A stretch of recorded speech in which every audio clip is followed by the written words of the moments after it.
இன்றைக்கி என்ன பார்க்க போகிறோம்னா ஈஸியான ஒரு 3D டிராயிங் வந்து எப்படி பண்ணலான்னு பார்க்கலாம். இதுக்காக நம்ம 2 சர்க்கிள் வந்து ட்ரா பண்ணிட்டு சின்னதாக ஒரு ஹார்ட்டின் இருக்க மாதிரி நம்ம ட்ரா பண்ணியிருக்கோம். நம்ம வீடியோவில் காட்டுறோம் பார்த்தீங்களா, அந்த மாதிரி ட்ரா பண்ணி முடிச்சுட்டு அதோட ஷார்ப்னஸ் வந்து கீழே இருக்க மாதிரி நம்ம ட்ரா பண்ணிக்கலாம். இப்போ ஷேட் பண்ணுறக்காக 2B பென்சிலும் 4B பென்சிலும் நான் யூஸ் பண்ணியிருக்கேன். மெர்ச் பண்ணுறக்காக ப்ரஷ் யூஸ் பண்ணி மெர்ச் வந்து நம்ம பண்ணிக்கலாம். இப்போது அந்த சர்க்கிள்குள்ளே கீழே டார்க்னஸ் வர மாதிரியும் மேலே லைட்னஸ் வர மாதிரியும் நம்ம ஷேட் வந்து நம்ம கொடுத்துக்கலாம். இப்போது வெளியே இருக்க சர்க்கிளுக்கு 2 அவுட்லைனையும் ஷேட் பண்ணிக்கலாம். சென்டரில் வந்து டார்க்னஸ் இல்லாத மாதிரி நம்ம பார்த்துக்கலாம்.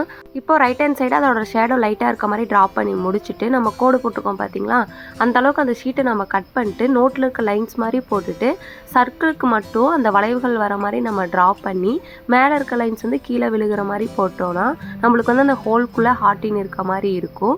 எக்ஸ்ட்ரா டார்க்னஸ்க்காக பென்சில் யூஸ் பண்ணியிருக்கோம். அந்த டிராயிங் பிடிச்சிருக்கான்னு சொல்லுங்கள். பிடிச்சிருந்தா லைக் பண்ணுங்கள்.